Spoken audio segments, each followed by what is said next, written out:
सूर्यपुर गांव का सरकारी स्कूल अपने बदहाल हालात के लिए पूरे जिले में बदनाम था। बच्चे रोज स्कूल आते तो थे, लेकिन वहां पढ़ाई से ज्यादा खेल और शोर शराबा होता था। कई बार गांव वालों ने शिकायत की कि मास्टर जी लोग बच्चों को पढ़ाने की जगह मोबाइल पर वीडियो देखते हैं या स्टाफ रूम में नींद पूरी करते हैं। बच्चों के पास न किताबें थीं, न सही कॉपी। क्लास में झाड़ू तक बच्चों से लगवाई जाती थी। सुबह का वक्त था, स्कूल की घंटी बज चुकी थी, लेकिन कोई अध्यापक अपनी कुर्सी पर नहीं था। कुछ शिक्षक बरामदे में बैठकर चाय पी रहे थे, एक दो अपने फोन में रील्स स्क्रॉल कर रहे थे, तो कोई स्टाफ रूम में सोया पड़ा था। बच्चों की क्लास में शोर गूंज रहा था। कुछ बच्चे मैदान में क्रिकेट खेल रहे थे, तो कुछ ब्लैक बोर्ड पर खुद ही लिखने की कोशिश कर रहे थे। मुख्य अध्यापक रमेश पांडे कमरे में आराम से पंखा झलते हुए कुर्सी पर पांव चढ़ाए अखबार पढ़ रहे थे।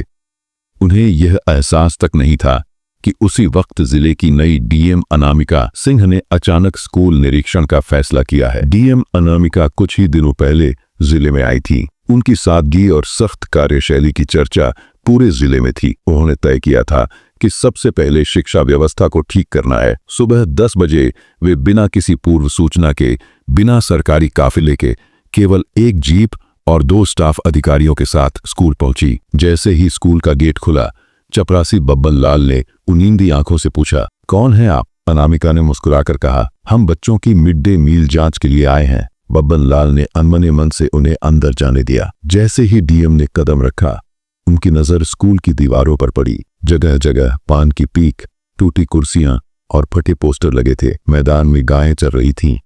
डीएम ने चुपचाप मुख्य कक्ष की ओर बढ़ी। वहां जाकर जो दृश्य दिखा, उसने उनका खून खौला दिया। मुख्याध्यापक पांडे जी कुर्सी पर अधलेटे थे, फोन पर न्यूज स्क्रॉल कर रहे थे। पास बैठे शिक्षक गुप्ता जी ताश के पत्ते पीट रहे थे। किसी को बच्चों की परवाह नहीं थी। डीएम ने दरवाजा जोर से खोला। सभी घबरा गए। आप लोग क्या कर रहे हैं? उन्होंने तीखे स्वर में पूछा। पांडे जी ने लकलाते हुए कहा, मैडम, वो हम तो बस थोड़ा टाइम पास कर रहे थे, बच्चे तो पढ़ रहे हैं। कौन पढ़ा रहे हैं? अनामिका ने गुस्से से पूछा। वो सीधी क्लास की तरफ बढ़ी। क्लास 5 की कक्षा में बच्चे खामोश होकर बैठ गए थे। ब्लैक बोर्ड पर टेढ़ी मेढ़ी अक्षरों में लिखा था, एप्पल माने सेब। ये किसने लिखा? उन्होंने पूछा। एक छोटा बच्चा खड़ा हुआ, बोला, मैडम, हमने खुद लिखा। मास्टर जी सो गए थे। कक्षा में सन्नाटा छा गया। डीएम ने तुरंत बाहर जाकर सब शिक्षकों को मैदान में बुलाया। आप लोग शिक्षक हैं या सिर्फ तनख्वाह लेने आए हैं? बच्चों का भविष्य आपके भरोसे है और आप यहां नींद निकाल रहे हैं। किसी के पास जवाब नहीं था। कुछ शिक्षक नजरें झुका लिए तो कुछ एक दूसरे को देखने लगे।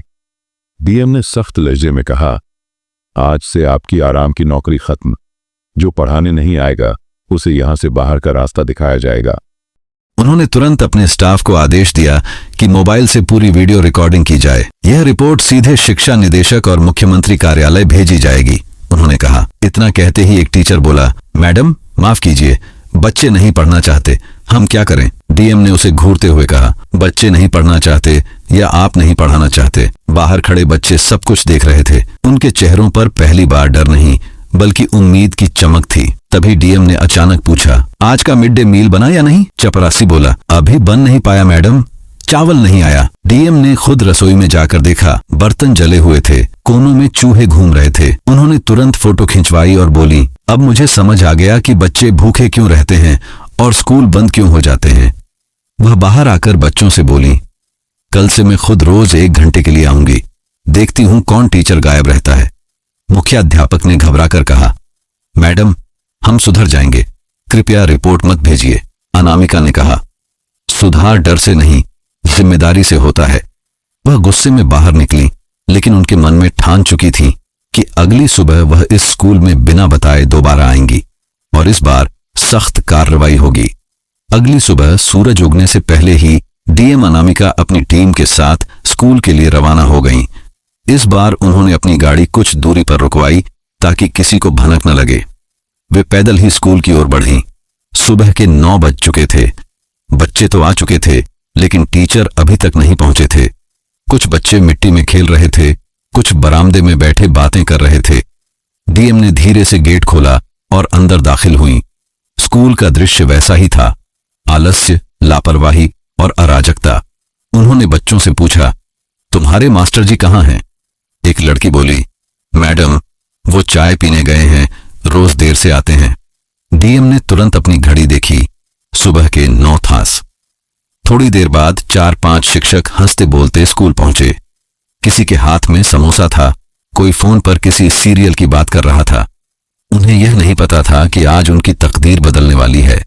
जैसे ही वे स्टाफ रूम में दाखिल हुए, डीएम अंदर से निकली। शुभ प्रभात शिक्षकों, उन्होंने ठंडी मगर सख्त आवाज में कहा। सब चौंक गए, एकदम सन्नाटा छा गया। क्या यही आपका वक्त है स्कूल आने का? मुख्य अध्यापक ने घबराकर कहा, मैडम ट्रैफिक में फंस गए थे। ट्रैफिक या बहाना? अनामिका ने पलटकर पूछा। फिर उन्होंने कहा, आज मैं बच्चों से क्लास लूंगी। वह क्लास 4 में गई। बच्चों से पूछा, बूढ़ा पहाड़ा सुनाओ। बच्चे चुप, किसी को कुछ नहीं आता था।